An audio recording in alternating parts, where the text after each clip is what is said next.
देखो ये है केदारनाथ के रास्ते भाई, मतलब आपको ऐसे खतरनाक झरनों का सामना करना पड़ेगा अगर आप इस बरसात में केदारनाथ आ रहे हो। पूरा ये केदारनाथ का ट्रैक है और बीच में से ना भाई पूरा ही टूट गया। देखो पूरा नीचे खाई दिख रही नदी। रात को ट्रैक करने में यही डर लग रहा है कि कब कहाँ से लैंडस्लाइड हो जाएगा पता नहीं। बड़े बड़े वो केदारनाथ में रोड ना फट गया पूरा। और इस डोली में ना खुद की अपार शक्ति होती है जिससे ये डोली खुद कंपन करती है। तो भैया केदारनाथ के इस रास्ते पे ना जगह जगह पे लैंडस्लाइड होने की वजह से ऐसे पहाड़ ना हर जगह जगह पे गिर गए। और ये है आपका गौरीकुंड। गौरीकुंड वो जगह है जहाँ से केदारनाथ की पैदल यात्रा शुरू होती है। So hey guys, good morning, welcome back to my new blog. तो कैसे हैं आप लोग? स्वागत है आप सभी लोगों का फिर से हमारे इस नए ब्लॉग में। और ये है भैया गौरीकुंड के होटल। और पिछले साल जब मैं आपको केदारनाथ आया था ना तो आपने देखा होगा भैया कितना सारा क्राउड था केदारनाथ में। इस बार आपको एक भी टूरिस्ट दिखाई नहीं दे रहा होगा। देखिए उसकी वजह है भैया ये सारा लैंडस्लाइड और यहाँ पे बहुत सारी बारिश, क्योंकि बारिश के चलते ना अभी कुछ दिन पहले ही आपका केदारनाथ में हादसा हुआ था जिसके चलते आपका 20 से 30 लोगों की डेथ भी हो गई थी। तो जिसके चलते बहुत सारे लोग ना डरे हुए हैं। तो इस टाइम पे केदारनाथ कोई नहीं आ रहा है। तो मेरे को लगा कि यार इस टाइम पे केदारनाथ जाना चाहिए और वहाँ के हाल चाल के बारे में आपको रूबरू कराना चाहिए। तो आज मेरा सफर शुरू होगा गौरीकुंड से केदारनाथ के लिए। और यहाँ से केदारनाथ की जो दूरी है ना वो आपका 22 किलोमीटर है, पैदल ट्रैक है। और बारिश के चलते ना बहुत सारी समस्याओं का सामना भी करना पड़ेगा। अगर मैं सही सलामत आज पहुँच पाया तो फिर आपको भैया सिग्नल मिल जाएगा, हरी झंडी मिल जाएगी कि आपको भी केदारनाथ आ सकते हो, कोई दिक्कत नहीं होगी। और ये अपना होम स्टे जहाँ पे मैं रुका था, तो यही रूम ना आपका जब कपाट खुले थे उस टाइम पे 9,000 के बिक रहे थे, 5,000, 6,000, 7,000। और इस टाइम पे 400, 500, 600 के अराउंड आपको रूम मिल जाएंगे। तो ये अपना रूम था भाई जो हमने लिया था यहाँ, लेकिन हमको इसका भी चार्ज देना नहीं पड़ा है। उसकी वजह है भाई साहब ये हमारे बिपिन पहाड़ी ब्लॉक। समय पहले जब मैं केदारनाथ आया था इनके घर पे रुका था, तो ये इन्हीं का होटल है। अब गौरीकुंड से यहाँ से हम आज निकलेंगे आपका केदारनाथ के लिए। भैया जी आपका गौरीकुंड में अगर आप आओगे ना तो गौरीकुंड में आपको पहले गौरी माता के मंदिर में जाना पड़ेगा जहाँ से केदारनाथ की यात्रा शुरू होती है। तो भैया जी ये है आपका गौरीकुंड का गौरी माई का मंदिर। और यहाँ पे ना मंदिर में अभी किसी मैया की डोली भी आई है, राज राजेश्वरी माता के एक डोली आती है, उनका स्वागत भी चल रहा है मंदिर के अंदर ही। तो भैया ये आपका राज राजेश्वरी माता की डोली है जो गौरीकुंड माई के दर्शन के लिए गौरी माता के मंदिर में आई है। यहाँ पे ना आपका उत्तराखंड में जितनी भी मैया की डोलियाँ होती है ना वो दर्शन करने के लिए केदारनाथ आती है। राजेश्वरी माता के साथ साथ बाणासुर भगवान की डोली भी आती है। तो ये आप डोली देख सकते हो। और इस डोली में ना खुद की अपार शक्ति होती है जिससे ये डोली खुद कंपन करती है। तो भैया जी ये भी एक बहुत अच्छी बात है कि मैं आपका गौरीकुंड मंदिर के दर्शन करने के लिए आया और यहाँ पे ना राज राजेश्वरी माता की डोली के दर्शन भी हो गए। वैसे बहुत कम लोगों को डोली के दर्शन होते हैं। अब आपको मैं गौरीकुंड में गौरी माता के मंदिर के दर्शन कराता हूँ। भैया ये आपका गौरीकुंड में गौरी माता का मंदिर है। ये वही गौरीकुंड मंदिर है जब आपका केदारनाथ भगवान जी की डोली यात्रा आपका ऊखीमठ से निकलती है केदारनाथ में, क्योंकि केदारनाथ भगवान जी 6 महीने आपका केदारनाथ में रहते हैं और 6 महीने ऊखीमठ में ओमकारेश्वर मंदिर में रहते हैं। तो जब ओमकारेश्वर मंदिर से केदारनाथ भगवान जी की डोली प्रस्थान करती है केदारनाथ के लिए तो एक रात आपका गौरीकुंड में विश्राम करती है। और ऐसा भी कहते हैं कि यहाँ पे आपका एक गौरीकुंड है जहाँ पे पार्वती माता स्नान करती थी। को एक बार वो कुंड भी दिखा देता हूँ। जब मैं आया मैंने यहाँ पे एक टेंट लगा हुआ देखा, और ये टेंट ना मैंने कल शाम भी लगा हुआ देखा था। और ये टेंट यहाँ का देवभूमि का टेंट नहीं है, ये पश्चिम बंगाल से 2 होनहार लड़के पश्चिम बंगाल से इस समय उत्तराखंड की यात्रा में चल रहे हैं जो अपनी साइकिल से घूम रहे हैं। एक साइकिल से आप पश्चिम बंगाल से केदारनाथ तक की यात्रा। हमारा उत्तराखंड बहुत खूबसूरत है और पुराणों में भी ऐसा लिखा गया कोई स्वर्ग नहीं है कहीं, जो स्वर्ग है वो उत्तराखंड है। तो भाई ये इनका आशियाना है जो ये पश्चिम बंगाल से लेके चल रहे हैं अपने साथ। देख रहे हो इसमें 2 लोग आप इसमें सोते हो ना। ग्रेट यार। हर हर महादेव, हर हर महादेव। आपका गौरी माई के ना बिल्कुल पास में ही एक कुंड है, ये आपका है गौरीकुंड। क्या होता है? यहाँ पे गणेश जी का जन्म हुआ था। यहाँ गणेश जी का जन्म हुआ था। तो भैया जी अगर आपको पता होगा ना सती माता की आपका मृत्यु के पश्चात आपका पार्वती माता ने भगवान शंकर को प्राप्त करने के लिए तप किया था। वो तप उन्होंने यहीं पे किया था। गौरीकुंड मंदिर के बगल में ही ये आपका गौरी कुंड है जहाँ पर पार्वती माता ने भगवान शंकर से शादी करने के लिए कितने हजार सालों की तपस्या करी थी। यही है आपका वो क्या कहते हैं कुंड। तो भैया जी अभी मैं आपका गौरीकुंड से केदारनाथ के लिए निकल रहा था ना, लेकिन बारिश की वजह से ना भाई मैं इतना बुरा फंस गया ना। अभी ऊपर छोटी लिंचोली साइड बहुत ज़्यादा बारिश हो रही है, बहुत ज़्यादा लैंडस्लाइड हो रही है। तो 2-3 घंटा मैं यहाँ बैठा हुआ था। और अभी पता है एक सरप्राइजिंग चीज़ क्या हुई, जब आप किसी से कुछ कहते हो वो तब नहीं करता है, लेकिन जब आप कर देते हो तो वो करता है। इसका मतलब क्या ना, जब मैं अपने घर से निकला था मैंने बिक्की भाई से कहा था, बिक्की भाई केदारनाथ चल रहे हो, 10 दिन से पूछ रहा था केदारनाथ चल रहे हो, केदारनाथ चल रहे हो, केदारनाथ चल रहे हो। बंदे ने एक बार हाँ नहीं कहा। अभी मुझे फोन आता है कि भाई मैं रास्ते में हूँ, मैं भी केदारनाथ चलूंगा, 2-4 घंटा रुक जा।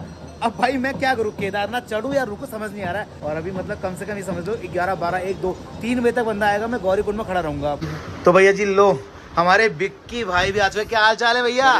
तो बिक्की भाई भी आ गए, बिक्की भाई के लिए कॉफी भी आ गई, हम लोगों ने अपना ब्लॉग भी एडिट कर लिया। अब फटाफट से केदारनाथ तक ट्रैक शुरू करते हैं। तो भैया जी चलो, बिक्की भाई लोग भी आ गए थे। अब हम निकल रहे हैं गौरीकुंड से आपका केदारनाथ के ट्रैक के लिए।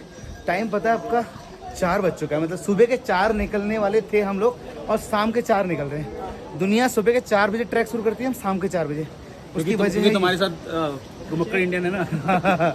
और अगर आप जब ट्रैक शुरू करो ना तो आपको अपने साथ स्टिक यहाँ से ले लेना, जैकेट वैकेट लाना भूल गए तो जैकेट ले लेना, आपको गौरीकुंड के बाजार में सब कुछ मिल जाएगा। तो भैया जी ट्रैक शुरू करने से पहले ना हमने स्टिक भी ले लिया अपने लिए। यहाँ पे ना स्टिक आपको मिल जाएंगी जब आप ट्रैक शुरू करोगे। भैया जी हर हर महादेव। और अपने सफर की शुरुआत कर दी हमने।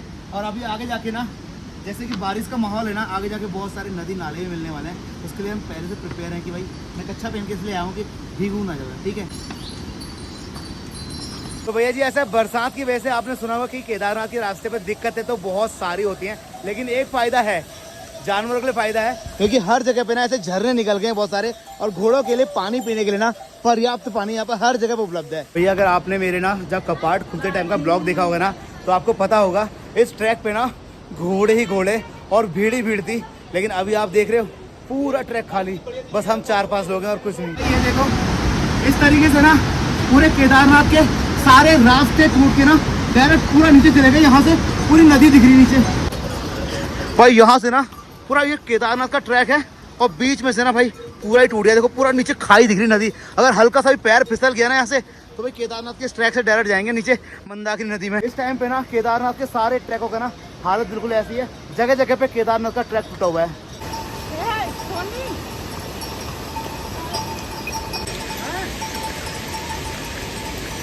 2 किलोमीटर की केदारनाथ जी की यात्रा अपनी सफल हो गई है। और 2 किलोमीटर के बाद ना देखो सामने क्या दिखाई दिया, इतना खतरनाक वाटरफॉल। और इस वाटरफॉल में ना नीचे से पार करना है, ऊपर से पानी गिर रहा है। देखो तो सामने ऊपर से ना इतना खतरनाक वाला वाटरफॉल आ रहा है और उसके नीचे से निकल के लोग पार कर रहे हैं। केदारनाथ के रास्ते में ना कुछ ऐसे नज़ारे भी हैं यार। तो भैया जी चलो अभी झरने को क्रॉस करते हैं और निकलते हैं आगे की तरफ। और ऐसे ना बहुत सारे झरने आएंगे अभी। तो भाई जी देखो ये है केदारनाथ के रास्ते भाई, मतलब कि आपको ऐसे खतरनाक झरनों का सामना करना पड़ेगा अगर आप इस बरसात में केदारनाथ आ रहे हो। और केदारनाथ के रास्ते में ना आपको ऐसे बहुत सारे खतरनाक झरनों को पार करके जाना पड़ेगा। तो अगर आप इस टाइम पे केदारनाथ आ रहे हो ना भाई, थोड़ा सा मौसम को देख कर आना। तो भाई देख लो पूरे जूते में पानी घुस गया यार। भाई गॉड इतना ठंडा लग रहा है ना, गलती से पैर भी पानी के अंदर चिपक गया मेरा। तो अभी भाई पूरे जूते में पानी घुस गया। अब ना ये पैर इतना ठंडा लग रहा है ना, मैं क्या ही बताऊं। अरे घोड़े झरने के लिए कैसे पार कर रहे हैं समझ नहीं आ रहा मुझे तो। जिन रास्तों पे लोगों का चलना इतना ज़्यादा मुश्किल होता है ना, लेकिन यहाँ पे भैया सरकार के ट्रैक्टर भी चलते हैं। ट्रैक्टर ना भाई इस तरीके चलते हैं, देख रहे हो। हर हर महादेव।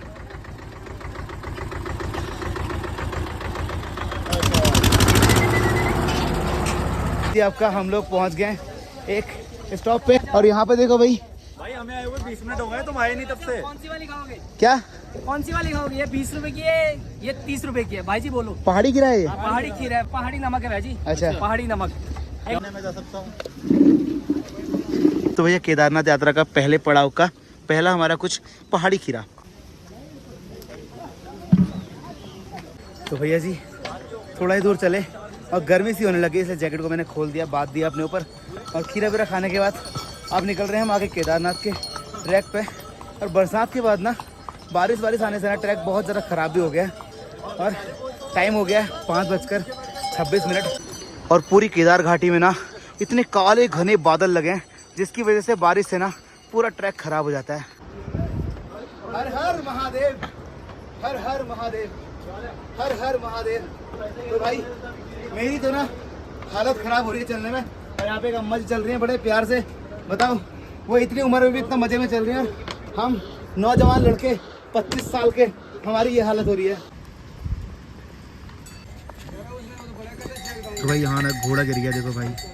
टाइम हो चुका है आपका 6:30 7 बज गए और हल्की हल्की भूख लग रही थी, तो हमने ना यहाँ पोहा खाने के लिए रुक गए। तो यहाँ पे अपना एक बंदा मिल गया अपनी कम्युनिटी का ब्लॉगर ट्रैवलर। भाई ने ना यहाँ पे एक कहते हैं पार्ट टाइम अपनी दुकान भी खोल रखी है। तो भाई ने रोका हमको, बोला कि आपको ना मैं महाराष्ट्र स्टाइल का पोहा खिलाऊंगा।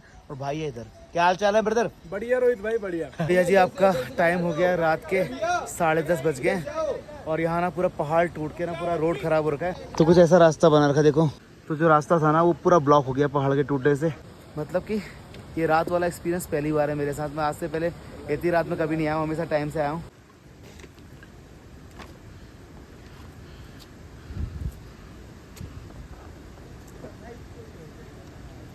जी टाइम हो गया, रात के 11:30 बज गए हैं और अभी भी ना केदारनाथ यहाँ से 6.5 किलोमीटर दूर है। मतलब अब केदारनाथ कैसे पहुंचेंगे ये समझ नहीं आ रहा है। मतलब केदारनाथ अब जा ही नहीं रहे, मतलब मैं भी क्या बोलता हूँ ना पता नहीं चलता है। यहाँ पे जो मेरे साथ विपिन भाई ना, विपिन भाई के एक दोस्त हैं, उनका ना एक ये दुकान है। केदारनाथ के रास्ते में होते हैं ना ये टीन सेट टाइप के होते हैं त्रिपाल के, इसके अंदर उन्होंने हमारा खाना और रहने की व्यवस्था करी है। कहते हैं ना कि केदारनाथ में भोलेनाथ जी सबकी व्यवस्था करते हैं। जब केदारनाथ के रास्ते में फंस गए तो रहने की व्यवस्था भोलेनाथ ने हमारी यहाँ त्रिपाल के अंदर कर दी, इन पन्नियों के अंदर। मैं आपको दिखाता हूँ कि अंदर हम कहाँ रहने वाले हैं। वैसे दिन के टाइम पे ना ये दुकानें चलती हैं, रात को ना हमारे लिए सोने की भी पूरी व्यवस्था कर रखी है यहाँ पे इन लोगों ने। ये आपके रोहित पहाड़ी का प्यार है, जो आपका प्यार है, जो भाई आपके रोहित पहाड़ी को ना हर जगह किसी ना किसी तरीके से हेल्प करता है। अब केदारनाथ में रात को फंसने के बाद हमारे सोने की व्यवस्था यहाँ करी है। ये देखो भाई, ये है अपना एक दुकान है, विपिन भाई के जो भाई है ना उनकी दुकान है। विपिन भाई क्या हाल है? बढ़िया बस। तो यहाँ रहने की हमारी व्यवस्था होगी यहाँ पे।